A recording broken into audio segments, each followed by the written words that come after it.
No i pytam się, mogę sobie go zrobić? On mówi, a rób co ci będę żałował.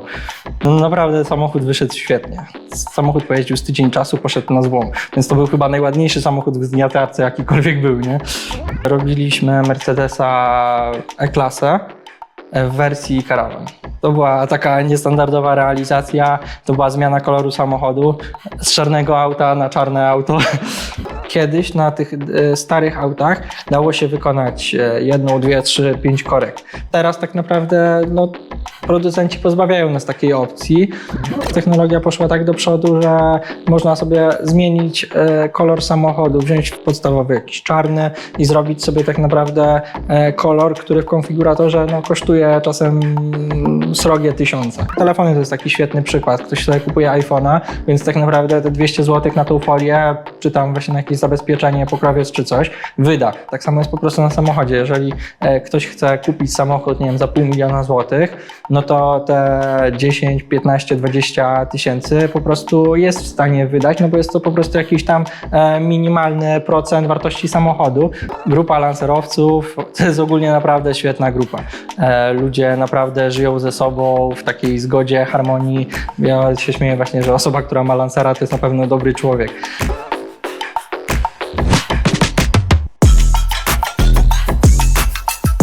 Cześć, w tym odcinku Tech Talk pogadamy z Marcelem z firmy KM Detailing. Dziś powiemy sobie troszkę o tym, jakie były jego początki, dlaczego jest w ogóle w branży detailingowej, jaka jest jego historia oraz w jakim kierunku jego firma zmierza. Podzielimy się też wiedzą na temat tego, jak aktualnie wygląda rynek oraz czego spodziewać się od przyszłości, jeżeli chodzi o branżę detailingową, a także branżę waperską. Także cześć Marcel, Cześć Bartosz. miło Cię widzieć. Również. Więc co, może zaczniemy się od takiego początku, byś powiedział o sobie kilka takich zdań właśnie, kim dzisiaj jest Marcel i też w jakim kierunku Twoja marka KM Detailing zmierza i czym się dokładnie zajmujesz? Prywatnie jestem 22-letnim chłopakiem. Detailingiem zajmuję się tak naprawdę od młodzieńczych lat. Gdzieś tam zaczęliśmy w 2015 roku. Zaczynaliśmy przy domowym garażu. Teraz gdzieś ta firma cały czas stara się rozwijać. Pozyskujemy nowych klientów, jakieś nowe zlecenia, coraz ciekawsze, coraz bardziej wymagające. Dążymy do tego, by po prostu nieustannie się rozwijać. Okej. A właśnie mówisz o tej motoryzacji, to jakie były początki? Czy może taki moment pamiętasz swój, gdzie pojawiła się u Ciebie taka zajawka na motoryzację i już wtedy wiedziałeś, że chcesz w tej branży pracować?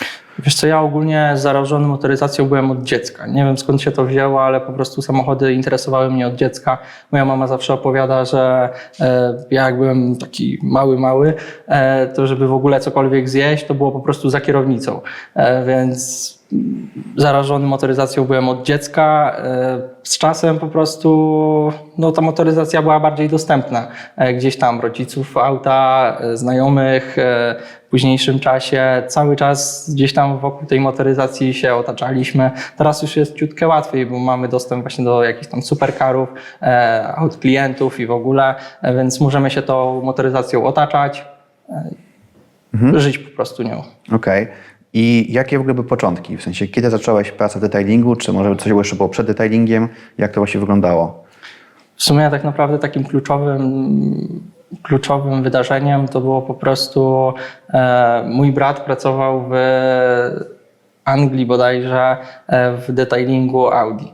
I on sobie po prostu wrócił, gdzieś tam coś tam pokazał, coś tam jakieś pierwsze polerowania w Polsce. Zainteresowało mnie to po prostu, gdzieś tam ta odbudowa tego lakieru, korekta i w ogóle, takie po prostu w tamtym czasie nie było to takie oczywiste, tak jak jest teraz. I gdzieś tam chciałem po prostu spróbować. I na początku gdzieś tam samochody nasze, rodziny i w ogóle.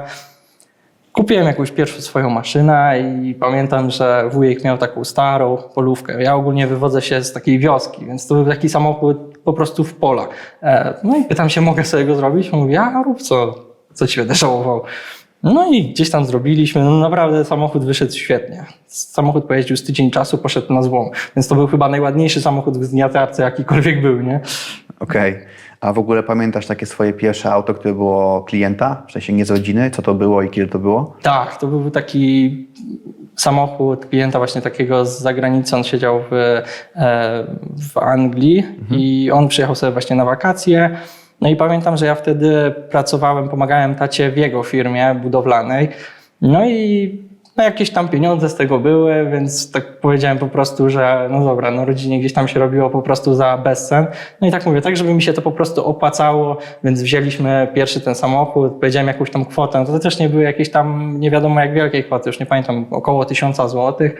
No i on się wtedy zgodził i to był właśnie taki ten, że może z tego jednak da się żyć. Tak nie do końca moi najbliżsi byli tego samego zdania, no ale no nic, no zrobiliśmy ten samochód, klient był zadowolony, polecił komuś tam z rodziny od niego i tak to jakoś w te jedne wakacje właśnie poszło, że zrobiliśmy tam kilka aut takich na już zlecenie. Ile ty miałeś lat? Kurde, to był 16, ewentualnie 17 rok, więc No, to faktycznie. no ogólnie takie już pierwsze zleceniowe samochody, no to jak ja byłem jeszcze w ławce w gimnazjum, to już były robione. Okej, czyli faktycznie zacząłeś naprawdę bardzo Tak, wcześnie tak, tak. i zawsze gdzieś tam w tej branży działałeś. Okej, i przez te lata, jak to dzisiaj wygląda? Na jakim etapie dzisiaj jesteś? No dzisiaj tak naprawdę zatrudniamy kilka osób, tworzymy taką dość zgraną załogę. U nas było to fajne, że tak naprawdę ta firma stale się gdzieś tam rozwijała, ale w takim po prostu spokojnym tempie. To nie było na takiej zasadzie, że nie wiem, z dnia na dzień nagle wpadło nie wiadomo ile zleceń, więc my tak samo mieliśmy czas, żeby po prostu cała nasza ekipa, która jest na przykład teraz, żeby ona po prostu zgrała się. Bo to tak naprawdę przyszedł jeden pracownik, on z nami tak naprawdę został, potem był kolejny, gdzieś tam jedni przychodzili, drudzy odchodzili i tak naprawdę teraz nas jest łącznie 7. No i myślę, że zgrywamy się. Cały czas gdzieś tam tej pracy przybywa, cały czas staramy się gdzieś to rozwijać. Ważne jest po prostu to, żeby dążyć do tego, żeby te zlecenia były po prostu robione jak najlepiej się da, żeby po prostu gdzieś tam nie cofać się, tylko po prostu iść do przodu. Okej. I co? Po prostu rozumiem, że na początku to była typowo właśnie korekty lakieru, polerka, tego typu zlecenia i gdzieś tam to później ewoluowało też w aplikację folii. Tak, ogólnie przez bardzo długi czas my ogólnie zajmowaliśmy się detailingiem. Na początku tak naprawdę od takich bardzo podstawowych jakichś sprzątań, detailingów środka, korekt lakieru, renowacji na przykład reflektorów przednich i z czasem to po prostu gdzieś tam tych zleceń było coraz więcej, większe zainteresowanie się robiło foliami. My ogólnie tak naprawdę gdzieś tam ominęliśmy ten etap, gdzie był modny winyl, bo po prostu wtedy nie kleiliśmy nic, po prostu zajmowaliśmy się detailingiem. Z czasem właśnie większość detailingów zaczęło kleić folie zabezpieczające, zaczęło się robić to modne, no i po prostu pomysł padł na to, żebyśmy my również zaczęli kleić. Okej. I w ogóle pamiętasz może takie właśnie swoje pierwsze auto, które oklejałeś? Kiedy to było i jaki to był samochód? Wiesz co, takie pierwsze całe auto, czy bardziej pytasz całe, czy jakieś ogólnie? elementy? Takie na przykład elementy, my ogólnie zaczynaliśmy na samym początku od lamp, słupków, takich bardzo podstawowych rzeczy. Czyli tak jak się powinno, po prostu etapowo od małych rzeczy, od małych elementów. Najdrobniejsze, to po prostu, tam szczerze nie powiem Ci nawet jakie to były lampy, ale po prostu jakieś tam właśnie lampy, takie podstawowe rzeczy. Potem właśnie zdobyliśmy takiego jednego klienta, z którym już współpracujemy bardzo długo, no i właśnie on zainteresował się, żeby po prostu okleić samochód.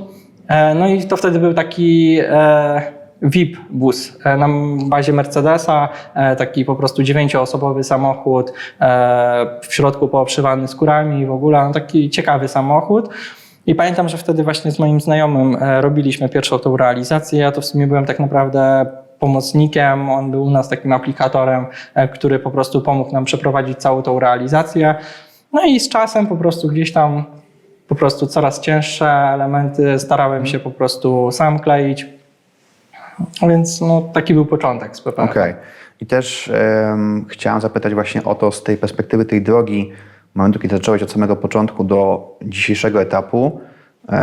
Co było w tej drodze najtrudniejsze, tak twoim zdaniem? Co było takim, nie wiem, wyzwaniem, czy taką trudnością, która faktycznie była dla ciebie największym po prostu problemem? Wydaje mi się, że lęk przed jakimiś tam kolejnymi elementami, no bo tak naprawdę no ja zaczynałem na początku, nie wiem, od jakichś błotników, potem, nie wiem, już dochodziły na przykład jakieś tam zderzaki, gdzie tak naprawdę każdy zderzak jest inny, no już od nas czegoś tam wymaga, żeby go po prostu zrobić jak najbardziej estetycznie, żeby po prostu no klient był z tego efektu zadowolony, jakieś maski, potem my tak samo w międzyczasie robiliśmy dużo takich po prostu jakichś tam dużych sprzętów, typu na przykład robiliśmy kampera, który no już był sporym gabaretem, więc no tak naprawdę on wymagał od nas pracy z brytem, no bo no niestety nie mamy po prostu formatek do takich sprzętów.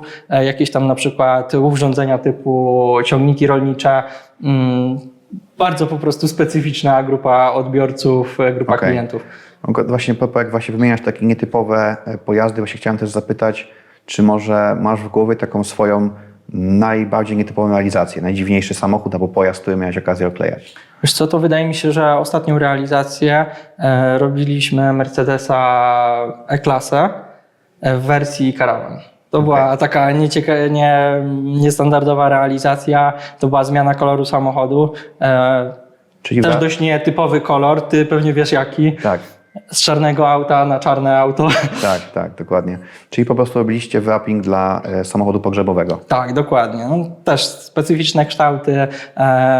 Klientom zależało na tym, żeby to auto wyglądało po prostu jak najbardziej estetycznie. Dlatego tak samo właśnie no, my rekomendowaliśmy folię Tech Wrapa, no bo no, nie oszukujmy się, Tech Wrap ma najlepsze wykończenie tej folii, najlepszy gloss, brak tej skórki pomarańczy, więc po prostu padło na Tech Wrapa metalicznego. Okay. Tak, pamiętam tę realizację i też właśnie pamiętam, że byłem w dużym szoku, jak zadzwoniłeś do mnie informacją, że takie auto będzie realizowane.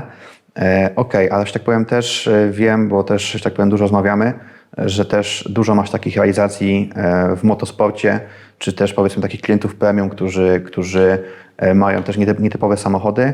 Że tak powiem, może trochę więcej o tym opowiedz, jak to wygląda, jakie masz takie też nietypowe realizacje właśnie z branży motosportu, no i też jakie ciekawe samochody czy pojazdy miałeś okazję oklejać. Ogólnie tak, w motorsporcie no, działamy tak naprawdę, zaczęliśmy w tamtym roku. Oklejamy 2 ekipy rajdowe, które jeżdżą tak naprawdę takim samym pojazdem. To jest Taurus, kształty dość specyficzne. Nic w tych realizacjach nie ma tam nadzwyczajnego, no samochód jak samochód. Minus jest taki, że jest to po prostu auto całe z karbonu. Karbon jest tak naprawdę nawet nie lakierowany, więc to jest taka po prostu struktura dość chropowata. Kształty są dość owalne, technicznie no dość ciężki samochód do klejenia. Tak. Ogólnie jest to ciężarówka, tak? Bo mówimy mówimy o tych samochodach, którymi się ścigają. Okej. Tak, czyli tam idzie wszystko w grafikę, z zadruku. No i tam ogólnie najgorszym, co może być, no to jest po prostu czas. Że po prostu oni wracają z jednego rajdu, już są przygotowania na drugi rajd i głównie oni się skupiają na tym, żeby ten samochód przygotować pod względem technicznym, mechanicznym. My zazwyczaj zostajemy na sam koniec. No bo to tak naprawdę jest najmniej ważne. To jest taki finish tylko. Tak, zostajemy po prostu zawsze na ostatnią chwilę z oklejeniem. Zazwyczaj no, oni startują w szutrach, w jakiś tam właśnie jakiś Dakar czy coś, więc no tak naprawdę ta okleina ona bardzo mocno na siebie przejmuje jakieś tam uszkodzenia, więc w większości te elementy są gdzieś tam do wymian, jak nie jakieś tam całe pojazdy, no to po prostu pojedyncze elementy te najbardziej narażone. Ostatnio klient miał taki przypadek, że właśnie no, okleiliśmy całość już pod rajd, pojechał dzień tak naprawdę przed rajdem na testy i wydachował. Więc w ostatniej chwili musieliśmy przeklejać tam praktycznie cały bok. Firma, która naprawia te karbony, musiała to naprawić, więc ogólnie zawsze tam po prostu najgorszym, co może być, to jest czas. Okej. I to też jest tak, że te auta przygotowujesz przed rajdami, czy to też jest tak, że masz jakiś wyjazd za granicę? Ogólnie my zawsze, jak na przykład gdzieś tam czasami no tak naprawdę im się nie opłaca ściągać na przykład, nie wiem, jeżeli są w Portugalii, jadą na przykład na Maroko, no to im się nie opłaca z powrotem do Polski całego składu transportować, żeby potem pojechać na Maroko, jak to jest jedna droga, oni są w połowie. Więc my zawsze gdzieś tam jak do tej Portugalii jadą i potem wiemy, że jest na przykład rajd w Maroko, to no zawsze jest to na takiej zasadzie z tyłu głowy, że po prostu może być telefon, że trzeba będzie jednak coś poprawić. No staramy się zazwyczaj po prostu przygotowywać jakieś tam drugie body, żeby mieli po prostu na podmiankę, żeby no po prostu nie trzeba było lecieć, no ale mówię, może się tak kiedyś zdarzyć. Okej. Czyli to pokazuje, że tak naprawdę branża detailingowo-wrappingowa może być, tak jak powiedziałeś, i powiedzmy realizowana w domu, w garażu, na samochodach rodzinnych i po prostu gdzieś tam sąsiadach i okolicy, ale możemy też iść bardzo mocno w kierunku takiej profesjonalizacji, a nawet w kierunku motosportu, gdzie mamy klientów międzynarodowych i faktycznie auta, które biorą udział czy właśnie w wyścigach, czy są tam gdzieś pokazywane w telewizji, czy po prostu są jakimiś autami, które są częścią kolekcji. I też wiem, bo wspomniałeś mi o tym jakiś czas temu, że takim też momentem ważnym u Ciebie było wejście w markę Mitsubishi i szczególnie w modele Lancer. I właśnie chciałem też o tym chwilkę porozmawiać. Jak to się stało, że właśnie te Lancery oklejasz? Co dzięki temu zyskałeś i właśnie jak to wszystko wyglądało? Ogólnie tak, w Lancery weszliśmy już w sumie kilka lat temu. My ogólnie wywodzimy się z Kraśnika. Tam mieszkamy, tam mamy firmę i ogólnie Kraśnik... Pod Lublinem. Tak, to jest pod Lublinem. Kraśnik to jest takie zagłębie troszkę Lancerów. Jest tam jedna ekipa rajdowa, która kiedyś właśnie budowała na bazie Lancerów samochody rajdowe, Stec Motorsport. A teraz ogólnie głównie mamy dwie firmy, które zajmują się renowacją, przekładkami tych aut. No i był taki po prostu jeden z naszych klientów miał takiego Lancera, który miał tam jakiś wyjazd, nie pamiętam, wesele, miał kogoś bliskiego wieść, no i po prostu ten samochód gdzieś tam zjawił się u nas. Wtedy tak samo do po prostu tego całego orszaku weselnego miały dołączyć jeszcze dwa inne samochody i wtedy właśnie jednym z tych samochodów jechał właściciel firmy, która zajmuje się renowacją tych samochodów. Gdzieś tam zobaczył naszą pracę, spotkaliśmy się, przegadaliśmy, no i w sumie od tamtej pory tak naprawdę współpracujemy. No teraz to już weszło na taki bardziej koleżeński schemat, no ale on ogólnie podsyła nam praktycznie wszystkie swoje samochody, swoich klientów i w ogóle. Grupa lancerowców to jest ogólnie naprawdę świetna grupa. Ludzie naprawdę żyją ze sobą w takiej zgodzie, harmonii, nikt nikomu tam nie zazdrości. Są to bardzo naprawdę tacy życzliwi ludzie. Ja się śmieję właśnie, że osoba, która ma Lancera, to jest na pewno dobry człowiek. Wejście w to grono dało nam taką możliwość po prostu pracy z superkarami, no bo nie oszukujmy się, ktoś, kto ma Lancera, zazwyczaj ma coś innego. Tak. Zazwyczaj no, ma jakiś na przykład daily, czy to będzie jakiś tam Porsche, czy to będzie jakiś inny samochód właśnie marki premium. No i po prostu z czasem jeden, drugi, trzeci, piąty, dziesiąty, gdzieś tam po prostu przekaże Wam swoje samochody, tak, no bo tak naprawdę będzie chciał mieć wszystko w jednym miejscu obsługiwane. Właśnie to też jest bardzo ciekawa rzecz, bo to też o tym słyszałem wielokrotnie, że warto właśnie wejść w jakąś konkretną niszę danych samochodów, danej marki, bo też te nisze właśnie często zrzeszają konkretną grupę ludzi. To też są właśnie często takie małe fan cluby, gdzie ci ludzie właśnie wymieniają się doświadczeniem.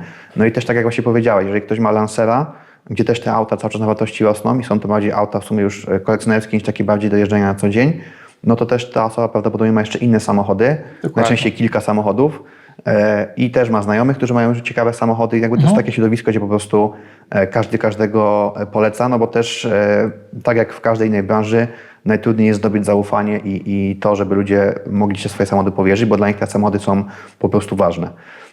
Okej, a powiedz właśnie, czy jeżeli właśnie mówimy o Lancerach, o samochodach na Dakar, czy właśnie nawet o tym wozie pogrzebowym, czy może pamiętasz takie auto, które Ci najbardziej utkwiło w pamięci, jakieś takie nietypowe, które też dało Ci najwięcej satysfakcji, jeżeli chodzi o samo oklejenie? Mieliśmy właśnie odnośnie tych aut motorsportowych taki pojazd, którym wożą te samochody, to jest taka właśnie ciężarówka serwisowa. Okay. To jest samochód takich bardzo dużych rozmiarów. To z przodu ma taką kawalerkę 35 metrów, ściany rozsuwane, dach rozsuwany. Z tyłu jest tak naprawdę garaż na kółkach. No to było takie dość nietypowe, no bo naprawdę gabaret tego był bardzo duży, bo on ma 12,5 metra chyba długości, z tego co pamiętam 4,20 chyba wysokości, No, więc... mała kamienica. Tak, no dokładnie. Taki dom na kółkach, jak ja to mówię. No, fajnie. Okej, no to tak naprawdę to właśnie pokazuje, że ta branża jest nieprzewidywalna i że właśnie, bo często zauważyłem, że ludzie myślą tylko, że chodzi o samochody, które ludzie używają na co dzień i że po prostu jak ktoś dojdzie już do samochodów nowych, to już jest jakby koniec możliwości tej branży. Tak. A tu właśnie pokazujemy to, że jest dużo więcej, bo nawet tak ostatnio mieliśmy właśnie rozmowę z George'em, naszym trenerem tutaj z TechWrap, on z kolei na przykład poszedł w kierunku jachtów. Nie? Tak, I to teraz też mocny trend właśnie, Tak. jak ktoś jest tam z okolic właśnie dostępu do wody, Tak. morza czy coś, no to jest bardzo fajne, bo teraz tak naprawdę każdy, jak nie jacht, to chociaż motorówka, nie? Tak, dokładnie. Okej, więc no tak to wygląda, jeżeli właśnie chodzi o klejenie samochodów i o twój takie początki i to, jak to wszystko wyglądało, ta twoja cała droga. Chciałem też zapytać, bo wiem, że na dzień dzisiejszy tak naprawdę jesteś w trakcie budowania swojej własnej hali. Tak. I właśnie chciałem też o tym chwilkę porozmawiać. Jakbyś właśnie opowiedział, no, co budujecie, gdzie budujecie, jaka to jest wielkość, jakby jakie też na to widzisz perspektywy i jakby skąd ten pomysł w ogóle? Ogólnie tak, pomysł. No z czasem po prostu my zaczynaliśmy w takim garażu 60 tam kilka metrów, no i po prostu stawało się to dla nas po prostu za mało.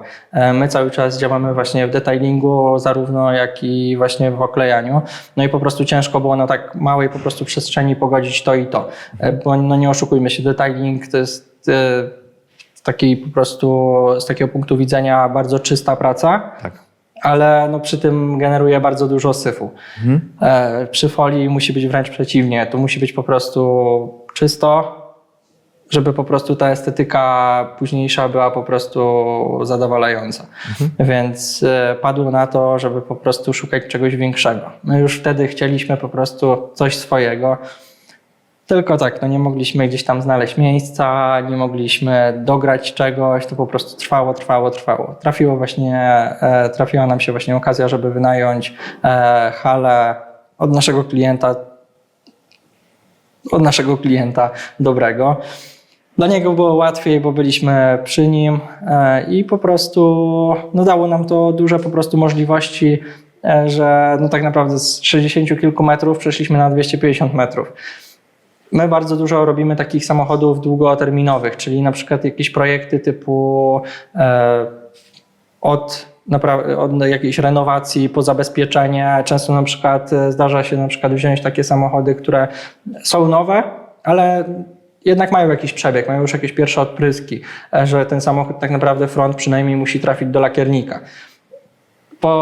Po lakierowaniu trzeba ten miesiąc tak naprawdę do zabezpieczenia PPF-em odczekać. Więc ten samochód najlepiej jak po prostu stoi u nas, gdzieś tam nie jeździ, żeby nie nałapał tych odprysków ponownie. No i my sobie tak naprawdę takim czymś zabieramy po prostu stanowisko do pracy. Tak jak mieliśmy w tamtym roku.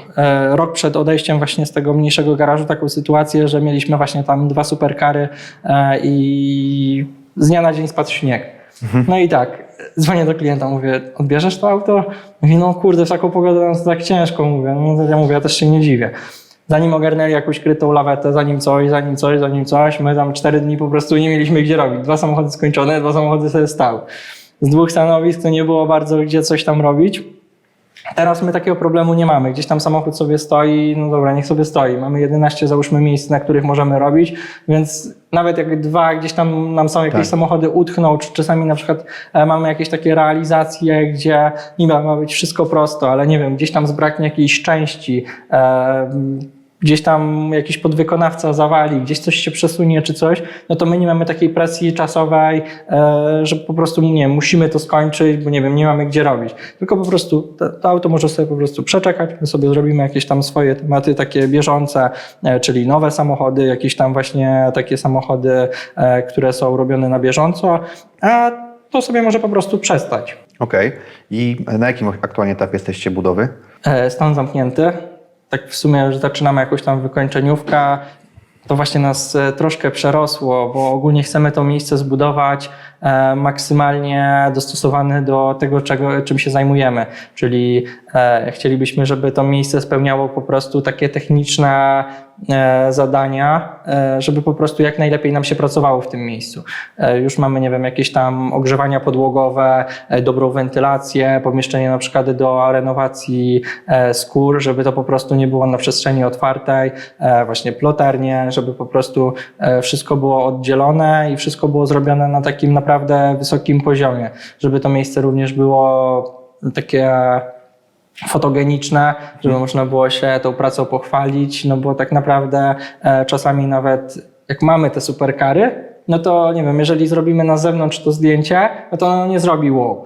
W pomieszczeniach właśnie, które są do tego przystosowane i które są po prostu ładne, no to ten efekt się potęguje, no nie? Okej. No dobrze, to tak naprawdę w tym momencie już wiemy, jak to wyglądało na początku, wiemy, na jakim etapie jesteś aktualnie, wiemy też, jakiego typu realizacje w ogóle są możliwe w tej branży. I też w ogóle powiedz, jak ty widzisz w tym momencie tej branży przyszłość i w jakim kierunku według ciebie ta branża zmierza i jak to będzie wyglądało na przykład za 5 lat? Wydaje mi się, że branża ogólnie zmierza mocno w zabezpieczenie. Czyli tak naprawdę no teraz się zrobił boom na zabezpieczenie PPF-ami, więc poniekąd ten detailing, czyli właśnie jakieś renowacje lakierów czy coś, no one za jakiś czas mogą po prostu nie mieć miejsca z tego względu, że po prostu, no jeżeli mamy zabezpieczony nowy samochód folią PPF, to jeżeli nawet jakoś ta folia się po prostu uszkodzi, no to dojdzie do takiego czegoś, że po prostu tą folię trzeba będzie wymienić.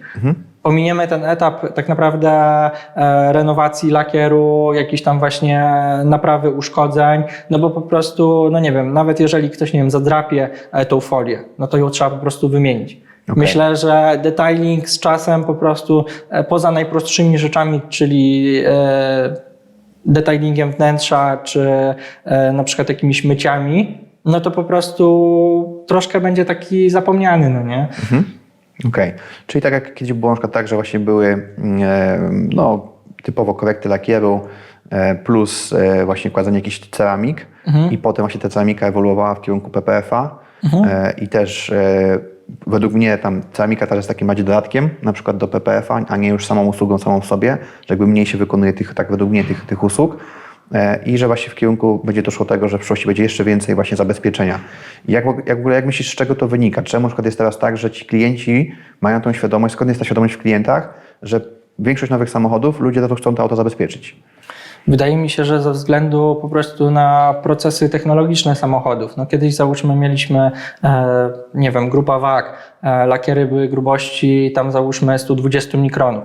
Teraz tak naprawdę samochody są lakierowane bardzo oszczędnie. Tak. Tego lakieru jest tak naprawdę bardzo mało, więc kiedyś na tych starych autach dało się wykonać 1, 2, 3, 5 korekt. Wszystko zależy, jak kto umiejętnie to po prostu wykonał, ale teraz tak naprawdę no, producenci pozbawiają nas takiej opcji i nie oszukujmy się, teraz samochody nawet te najbardziej po prostu podstawowe, one po prostu swoje kosztują.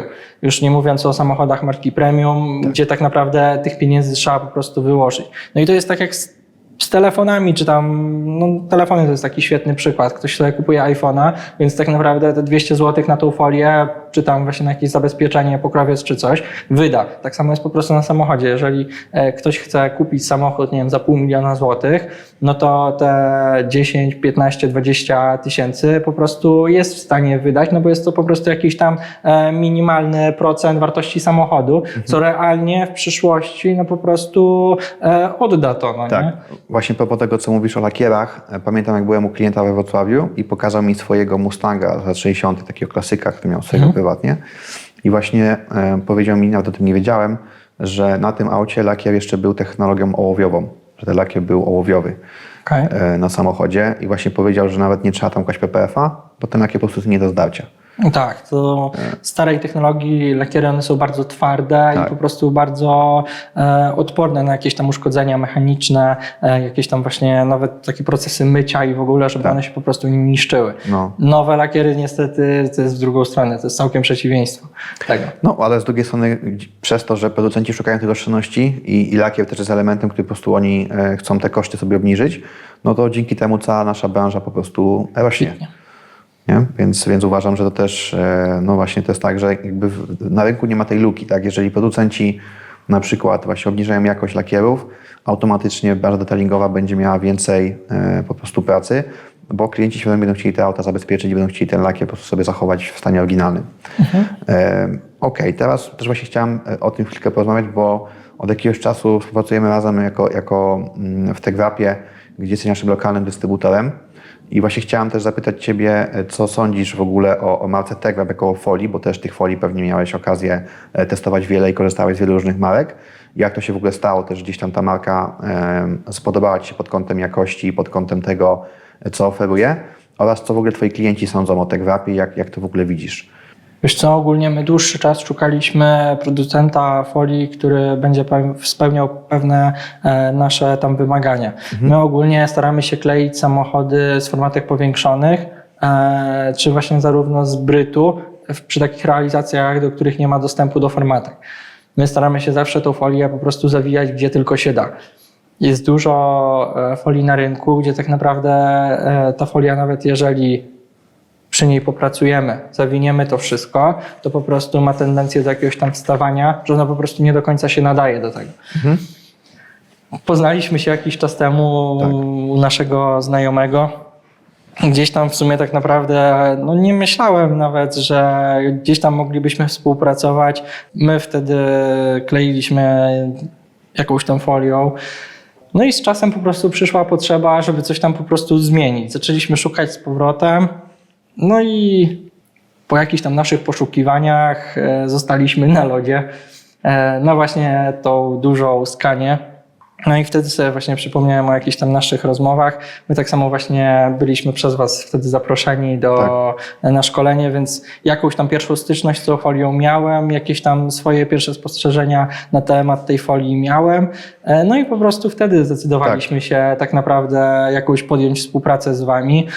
Przy tej realizacji naprawdę dobrze nam się kleiło. Potem próbowaliśmy jedno jakieś tam osobowe auto, drugie, trzecie. No i tak po prostu chyba zostało, nie? Tak, no właśnie wtedy pamiętam, że było to szkolenie, gdzie też właśnie pokazywaliśmy dokładnie różnicę między foliami naszymi hybrydowymi kalendowanymi, a foliami wylewanymi. Tak. I właśnie pokazywaliśmy to, jak te folie, jak po prostu je aplikować, jak z nimi pracować. Bo wiemy o tym, że efekt końcowy jest, no klienci po prostu go kochają, bo te auta wyglądają tak, jakby były polakierowane. Dokładnie. Ale właśnie aplikacja jest inna i wiemy właśnie o tym, że jak ktoś o tym nie wie, no to po prostu aplikuje tą folię błędnie i wtedy te problemy gdzieś tam się pojawiają. Tak, ogólnie na przykład no, dużo osób ma jakieś takie pojęcie o folii, że na przykład nie wiem, dana folia jest zła, czy nie wiem, po prostu nie nadaje się do klejenia, bo jest po prostu za przeproszeniem bardzo zła. No ale po prostu ja wychodzę z założenia takiego, że nie ma po prostu jakiegoś produktu, który jest zły i nie nadaje się do niczego, tylko po prostu każdy produkt trzeba poznać. Przy każdym produkcie należy po prostu troszkę czasu spędzić, żeby się go nauczyć. Każdy produkt ma co innego do zaoferowania. Jeden będzie się na przykład lepiej po prostu kładł, będzie po prostu przyjemniejszy w aplikacji, drugi po prostu skuteczniej zabezpieczy ten lakier ze względu na to, że jest grubszy, czy tak samo na przykład po obróbce zostanie w tych wszystkich krawędziach, w tych miejscach, w których chcieliśmy zawinąć, no po prostu tam zostanie. Więc po prostu warto zwracać na to uwagę, żeby po prostu nie oceniać na pierwszy strzał danego produktu, bo nieważne, czy to będzie producent A czy B, tak naprawdę każdy producent coś innego zaoferuje, tylko po prostu trzeba samemu dostrzec te różnice między produktami i po prostu wyciągnąć jakieś tam swoje wnioski. Okej. Czyli po prostu uważasz, że właśnie każdy produkt wymaga poznania go, adaptacji do tego, jak ten produkt się zachowuje i gdzieś tak powiem później właśnie na realizacjach, no to po prostu właśnie bardziej jest kwestią poznania produktu niż kwestią tego, żeby dopasować produkt do tego, jak my kleimy. Nie? Bo... Dokładnie, bo w przypadku PPF-a to jeszcze jakiegoś tam większego znaczenia nie ma, ale na przykład no właśnie w przypadku folii kalendrowanej do zwykłego winylu, no to jest po prostu bardzo duży przeskok technologiczny i właśnie aplikacyjny. No po prostu trzeba się troszkę przestawić. No to po prostu nie jest zwykła wylewana folia. Ją trzeba po prostu poznać jej technikalia i po prostu wtedy będzie nam dużo łatwiej się polubić z tym produktem. Jasne. No ja też tak uważam właśnie, że wszystko jest kwestią poznania produktu i świadomości tego, co robimy na jakim materiale, bo to też wtedy może po prostu inaczej wyglądać. Okej. A co w ogóle twoi klienci sądzą o TechWrapie? W sensie jak w ogóle widzisz odbiór samych kolorów, tego co ludzie mówią? Tak, w przypadku zmiany koloru, no to tak naprawdę my za każdym razem pokazujemy wzorniki różnych producentów, zarówno waszych, jak i po prostu innych. No i generalnie jak już ktoś bierze wzornik TechWrapa do ręki, my też dopowiemy, na co mogą zwrócić uwagę, no to zazwyczaj to jest tak, że my bardzo mało kleimy zmiany koloru. Na te realizacje, które tak naprawdę działaliśmy, no to zazwyczaj wybieramy po prostu folię TechWrapa ze względu właśnie na tą szklistość, wykończenie i po prostu brak tej morki, która tak naprawdę jest najgorszym czymś, co może być po prostu w foliach wylewanych. Bo to tak naprawdę cofamy się jakby technologicznie wstecz, no bo kiedyś lakiernicy nie radzili sobie do końca właśnie z tą morką, gdzieś tam ta technologia poszła do przodu, żeby te lakiery były coraz ładniejsze. A znowu właśnie w przypadku zmiany koloru, jeżeli my klientowi na przykład na jakąś S-klasę czy coś nakleimy folię, która będzie miała morkę, jakby lakiernik polakierował to w jakimś garażu, no to po prostu wygląda to nieestetycznie. Tak, jest to nieadekwatne do jakby ceny i do jakości po prostu tego, czego Dokładnie, klient. Dlatego warto się po prostu nauczyć poznać z tą folią i po prostu dawać klientowi. No może my przy aplikacji na początku nie będziemy mieli łatwo, ale realnie klient będzie z naszej usługi dużo bardziej zadowolony po prostu z efektu, którym osiągnęliśmy tą folią, niż po prostu wziąć najłatwiejszą folię, którą się najlepiej klei, gdzie nie do końca ona dobrze wygląda, nie? Okej. To też tak tylko dopowiem, że jeżeli chciałbyś albo chcielibyście sprawdzić nasze folie kolorowe, to zachęcamy, jak powiem, dajemy też bezpłatne próbki, takie w formacie A4, żeby sobie zobaczyć, jak ta folia wygląda. Oraz też szkolimy i pomagamy w takim pełnym przygotowaniu tego, żeby tę folię wdrożyć w swojej firmie, bo tak jak właśnie powiedział Marcel, ta jakość końcowa, to wykończenie, na które klient najbardziej patrzy, no bo jednak on chce, żeby jego auto wyglądało jak najlepiej, jest po prostu najważniejsza, więc to zapewniamy i możemy w tej kwestii pomóc. Chciałem teraz też ogólnie porozmawiać troszkę o tym, bo też mówiłeś właśnie, też wcześniej o tym wspomniałeś, że masz jakiś tam mały zespół ludzi. Jakbyś właśnie powiedział, na co zwracasz uwagę w momencie, kiedy rekrutujesz pracowników, co dla Ciebie jest istotne oraz jaki w ogóle widzisz właśnie potencjał w tej branży dla takich młodych osób i czy w ogóle jeszcze jest miejsce na to, żeby młode osoby mogły w tej branży się rozwijać? Wydaje mi się, że z detailingiem już będzie coraz ciężej z tym miejscem. Bo mówię, gdzieś tam ten detailing będzie zapominany. Może nie tak, że od razu, bo tak naprawdę nie każdy klient, który bierze nowy samochód z salonu, od razu go zabezpiecza. Są jeszcze klienci, którzy nie są do tego przekonani, ale z czasem po prostu, jeżeli się po prostu przekonają do zabezpieczenia PPF-em, to po prostu gdzieś ten detailing po prostu pójdzie w zapomnienie. My ogólnie jak szukamy ludzi do pracy, to po prostu staramy się poznać tą osobę z każdej strony. Chcemy wiedzieć po prostu, jak ta osoba po prostu przebywa z innymi pracownikami, jak podchodzi do pewnych właśnie spraw, bo po prostu w detailingu nie ma jakiegoś tam miejsca na olewanie pewnych rzeczy. Trzeba być po prostu mega dokładnym, skupionym, gdzieś tam po prostu być takim precyzyjnym też. Nie? Tak, precyzyjnym, ale właśnie starać się po prostu wkręcić maksymalnie w tą pracę, bo od tego zależy potem efekt taki końcowy. Jego pracy, odbioru tej pracy przez klienta i w ogóle. W przypadku właśnie aplikacji folii myślę, że tutaj będzie coraz więcej po prostu możliwości do tego, by młodzi ludzie się po prostu w tym kierunku kształcili. Z tego, co nawet zauważyłem, Nawet zrobił się kod PKD Tak. właśnie w kierunku detailingu, gdzie kiedyś detailing był podsuwany pod mechanikę i nie miał swojego w ogóle kodu, więc wydaje mi się, że myślę, że może w niedługim czasie będzie to zawód po prostu w szkołach. Już jest. A już Już jest w szkołach, tak? Bo Okej. właśnie my też w ogóle wspieramy taki projekt na Śląsku i właśnie są już szkoły zawodowe, gdzie właśnie jest profil detailingowy. No to Gdzie właśnie my ja też nawet nie pokazujemy. wiedziałem. No, więc myślę, że to też fajny kierunek, no bo to jest po prostu młode pokolenie, które teraz wchodzi na rynek, znaczy wejdzie na rynek w ciągu najbliższych powiedzmy 5 lat. No i to są osoby, które będą już typowo ukończą szkołę w tym kierunku. Plus właśnie to PKD też się zmieniło, to też jest taki temat dość świeży, więc po prostu branża się profesjonalizuje i stała się już taką częścią po prostu branży automotive. To już nie jest tylko jakaś tam pasja, coś co jest dodatkowo, Dokładnie. tylko Gdzieś jest to tam już... zostaliśmy zauważeni z tą Tak, branżą. to już jest taka po prostu branża, tak jak mechanika, tak teraz też jest detailing. A jakbyś w ogóle zaczął od początku dzisiaj, jako osoba, która nie ma doświadczenia, zaczyna od zera, to jak byś to zrobił? Wydaje mi się, że w pierwszym kroku starałbym się gdzieś zdobyć to doświadczenie. Myślę, że najlepszą drogą na początku jest po prostu, są po prostu szkolenia.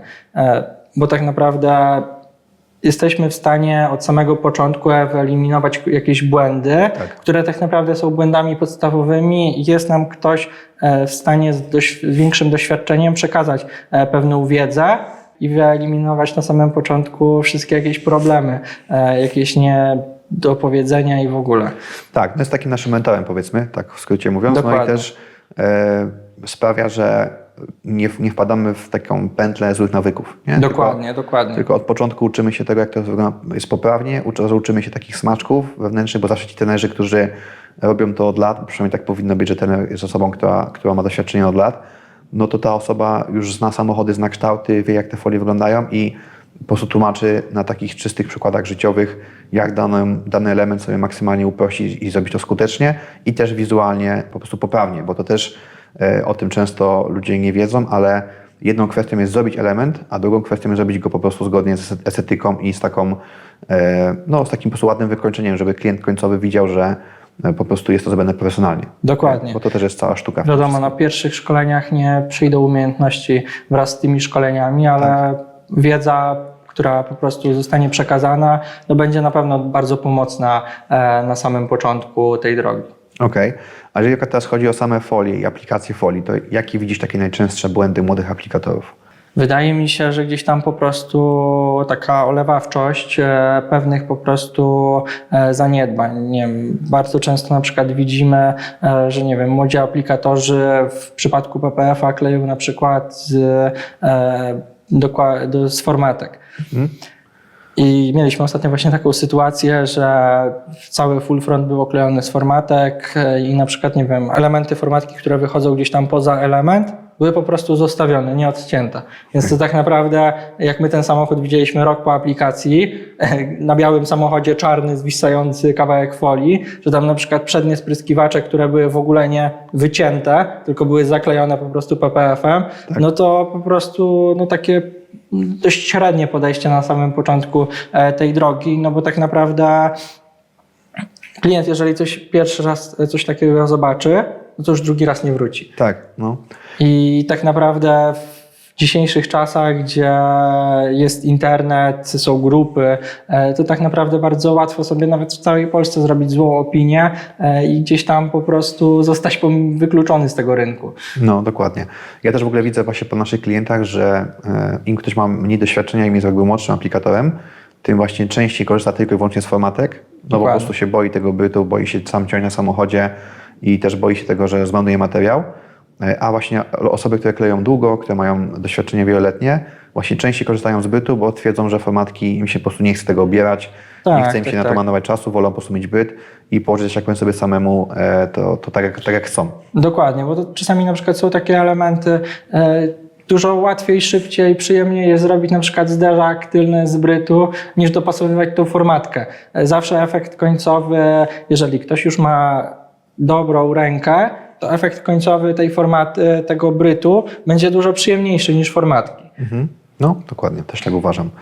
Okej, a jeżeli chodzi o takie młode osoby, które gdzieś tam zaczynają dopiero swoją przygodę, Jak według Ciebie, jak długo według Ciebie trwa droga taka od osoby, która zaczyna, do powiedzmy samodzielnego aplikatora i właśnie czy wciąż uważasz, że to jest teraz dobry moment, żeby właśnie młode osoby, które chciałyby gdzieś tam pracować w branży samochodowej, bo mają do tego pasję, czy to wciąż jest dobry moment, żeby w tej branży zacząć pracować? Myślę, że czy to jest odpowiedni moment? No myślę, że na pewno tak, z tego względu, że tak naprawdę ta branża dopiero się rozwija. To nie jest jeszcze jakiś tam punkt kulminacyjny, że to nagle się skończy, że gdzieś tam na perspektywie, na horyzoncie jest jakiś nowy produkt, który zaraz wykluczy tego PPF-a z rynku, tak jak było na przykład właśnie z powłokami, właśnie z PPF-em, tylko po prostu no to będzie cały czas się rozwijać. Najważniejsze, żeby po prostu młodzi no właśnie starali się uczyć i po prostu dążyć do tego, żeby robić to jak najbardziej poprawnie, żeby po prostu nie wpadali w taką pętlę właśnie złych nawyków, czy na przykład takiego olewania, nie wiem, jakichś paproszków, właśnie formatek niedociętych, nie bali się pracy właśnie z nożem. Gdzieś tam jest bardzo dużo teraz technik nauki tej pracy z nożem, docinania i w ogóle. Tak. I to nie jest nic strasznego. Nikt tak naprawdę na takiej nauce nic nie stracił, że wziął sobie kawałek folii i próbował to po prostu docinać. Tylko wystarczy po prostu chcieć. Wydaje mi się, że taki czas nauki osoby, która nie ma żadnego pojęcia, do osoby, która będzie samodzielnie kleić, myślę, że rok. Rok, okej. Czyli stosunkowo szybko. Wydaje mi się, że tak. Tak, no i też co bardzo ważne, jest to zawód, który według mnie jeszcze długo będzie odporny na całą branżę AI i branżę robotyki szczególnie, no bo ja uważam, że jeżeli już roboty będą w stanie naszą pracę wykonywać, to już nikt nie będzie miał pracy. Dokładnie. No bo to już jest jakby detailing i wrapping to jest taka umiejętność, gdzie po prostu łączymy i właśnie technikę cięcia, technikę aplikacji, czyli też naciąganie tej folii, układanie na samochodzie, więc jeżeli, że tak powiem, roboty nas zastąpią i będą w stanie robić to za nas, no to tak naprawdę jakby wszystkie inne branże też już będą w sumie do zastąpienia. No to mamy taką bardzo branżę estetyczną, gdzie Tak. ta estetyka po prostu odgrywa bardzo kluczowe zadanie w naszej pracy. Okej, więc podsumowując, na tym etapie wiemy już tak naprawdę, czym jest ta branża, jak się rozwija, w jakim kierunku można myśleć o tym, aby w tej branży po prostu swoje kompetencje powiększać oraz o tym, jaki jest potencjał i co można tak naprawdę robić. I tak naprawdę pytanie takie już kończące, w takim razie, gdzie Ty widzisz siebie na tym etapie, na którym jesteś dzisiaj, gdzie będziesz Ty jako marka, też jako firma swoja KM za powiedzmy 3 czy 5 lat oraz też w jakim kierunku chcesz rozwijać swoją działalność? No, chcielibyśmy być jak najwyżej, tylko się da. Będziemy starać się mocno iść właśnie w zmiany koloru foliami PPF, jak i zabezpieczenia.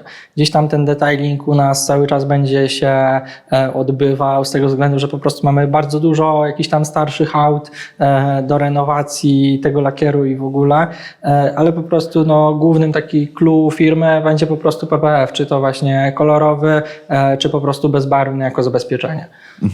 Okej, czyli po prostu dalej idziemy w kierunku folii i to jest taki główny temat, w którym chcesz się rozwijać. I właśnie pytanie, czy też planujesz jakieś takie wyjazdy zagraniczne, chcesz się rozwijać też za granicą, czy bardziej skupiasz się na właśnie nowej hali i projektach na miejscu? Jak to w ogóle widzisz? Chcemy ogólnie realizować głównie wszystkie projekty u nas na miejscu. Chcemy dokończyć właśnie naszą siedzibę, żeby to wszystko już było w jednym miejscu, żeby było po prostu tu zaplecze takie, jakie chcielibyśmy, żeby było. Chcielibyśmy też jakieś nasze projekty, niektóre dokończyć, które zaczęliśmy jakiś czas temu i tak samo chcielibyśmy robić takie coraz mocniejsze projekty dla naszych klientów. Czy to właśnie bardziej takie graficzne, czyli jakieś tam reklamowe, czy tak samo właśnie jakieś tam zmiany koloru aut, które będą no, rzucały się w oczy i gdzieś tam były pokazywane na tej scenie motoryzacyjnej. Okej. Czy jest w ogóle jakiś taki projekt, albo może nie wiem, samochód, czy może jakiś konkretny typ projektu, który chciałbyś jeszcze zrealizować? Jakieś takie twoje marzenie niespełnione? Wiesz co, musimy na pewno dokończyć. Rozpoczęliśmy budowę Audi A4 B5, to będzie taki nasz showcar firmowy. Okay. Musimy go po prostu dokończyć do połowy tego roku ze względu na to, że będę brał ślub, no i po ślubie już może nie być tak prosto do dokończenia tego samochodu, Okej. a potem no to po prostu czas pokaże. Ja co wejdę po prostu gdzieś tam na jakieś social media, gdzieś tam mi się rzuci jakiś projekt, to już po prostu widzę jakiś tam potencjał w tym, żeby coś może zrobić lepiej, gdzieś coś może poprawić, żeby się bardziej wyróżnić. Będziemy dużo chcieli po prostu budować też swoich samochodów, takich, które będą po prostu pokazywały się na jakichś eventach i różnych takich rzeczach. To jestem bardzo ciekawy tego, bo to już faktycznie jak już budujecie auto od podstaw, no to jakby tak naprawdę to już kwestia waszej wyobraźni i tego, jaki jest powiedzmy budżet na samochód, ale macie pełną dowolność, nie? W momencie, kiedy tworzycie taki Tak, projekt. ten samochód powstawał tak naprawdę około 3 lata, cały czas budżet się zmieniał, gdzieś na przykład pewne rzeczy, które zaczęliśmy, były robione z mniejszym budżetem, potem coś tam się zmieniło, wróciliśmy do tych rzeczy. No, ten samochód był tak naprawdę budowany praktycznie od samych podstaw, no, tam właśnie bardzo specyficznie go budujemy, bo tak, był zrobiony na początku cały środek. Miało być tak naprawdę poprawienie pewnych rzeczy. W końcu zrobiliśmy ten środek od podstaw, od każdej śrubki, jakieś tam właśnie szycie foteli, podsufitek, wygłuszanie, taka po prostu full opcja. Potem zajęliśmy się nim z zewnątrz. Czyli właśnie poszła jakaś tam okleina, no właśnie tutaj teraz tak samo z naszym grafikiem dopinamy jakieś barwy, w jakich ten samochód ma być przedstawiany, ma być to taki nasz samochód reprezentacyjny. No ale gdzieś tam wpadliśmy na jeszcze pomysł, żeby po prostu zająć się spodem tego samochodu, więc wszystko po prostu na odwrót, jak standardowo się robi, ale mówię, na początku tego w planach nie było. Gdzieś tam ten projekt urósł, więc teraz działamy z podwoziem tego samochodu, taką sferą mechaniczną, silnikiem, jakimiś tam kuciznami, mocą, tak żeby tym samochodem też dało się gdzieś tam pojeździć, pochwalić. Okej. A jaki w ogóle tam planujecie moc i jaki tam silnik będzie w tym samochodzie? Tam ogólnie mamy silnik 1.8 turbo. Moc planowana no to będzie tam w granicach 300-350 koni. Okej. Więc tak przyzwoicie. Tak, to już jest taki samochód, który faktycznie jest wystarczający do takiej powiedzmy sportowej jazdy na co dzień, nie? Tak. Ja mam ogólnie jeszcze taki że po prostu jestem bardziej zbieraczem samochodów niż ich jakimś tam użytkownikiem, bo po prostu ja uwielbiam mieć samochód, ale nie do końca też mam czas na to, żeby tymi samochodami jeździć, więc mamy, nie wiem, na przykład taką starą limuzynę Jaguara, który tak naprawdę w tym roku przejechał na jedne zdjęcia i po prostu ten samochód cały czas stoi. Cieszy mnie, że go mam, ale po prostu na tym to się kończy. Okej, jasne. No to fajnie. To właśnie też pokazuje to, że po prostu żyjesz tą motoryzacją i że to jest po prostu pasja prawdziwa i że ta praca wynika z tej pasji, a nie, że po prostu powstała z jakiejś tam logiki, kalkulacji, że chciałeś po prostu, nie wiem, obsługiwać klientów premium. No dobrze, w takim razie może tak już kończąc, powiedz w ogóle, właśnie dzieci można znaleźć w social mediach, gdzie, że tak powiem, na co dzień te swoje usługi wykonujecie i jakby takie, nie wiem, może najbliższe plany, na przykład najbliższy, nie wiem, miesiąc czy na 2 tygodnie do przodu, jak to właśnie wygląda u was? Ogólnie tak, no, nas można znaleźć na jakimś Instagramie, Facebooku, TikToku, coś tam staramy się cały czas wyrzucać, często o tym zapominamy, mówię, nie jest u nas na pierwszym miejscu jakoś tam marketingowo rozwijać się, tylko bardziej robimy po prostu swoje, gdzieś tam ci klienci sami do nas trafiają. Mamy również swoją stronę internetową, nasza siedziba ogólnie znajduje się w Kraśniku pod Lublinem, więc zapraszamy na żywo na jakąś kawę, czy tam wycenę po prostu, wycenę, tak, żeby zobaczyć, jak to wygląda. Okej, super. Czy może tak na koniec już, czy może jest coś, co chciałbyś jeszcze tak przekazać, nie wiem, osobom, które ten podcast oglądają, czy to właśnie młodym aplikatorom, czy osobom, które być może myślą właśnie nad zabezpieczeniem samochodu albo zmianą koloru? Wydaje mi się, że to po prostu jest dobra droga do tego, żeby po prostu ten samochód zabezpieczyć, bo mówię, teraz samochody są po prostu coraz droższe i jest to po prostu warte tych pieniędzy.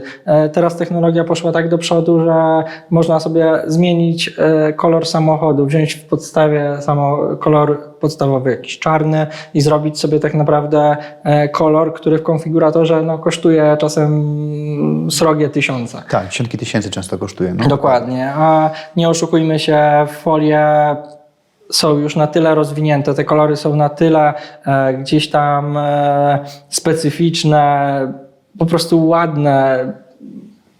wyjątkowe kolorystycznie, że Okej. nawet często nawet producenci samochodów w jakichś tam pakietach indywidualnych kolorów nie dadzą nam tego, co da nam po prostu folia. Tak, no i też ważne jest to, że tutaj możemy po prostu mieć to auto to będę pod siebie tak jak chcemy. Dokładnie. Właśnie, czy to grafika, czy PPF kolorowy, czy winyl klasyczny. Tych opcji jest wiele.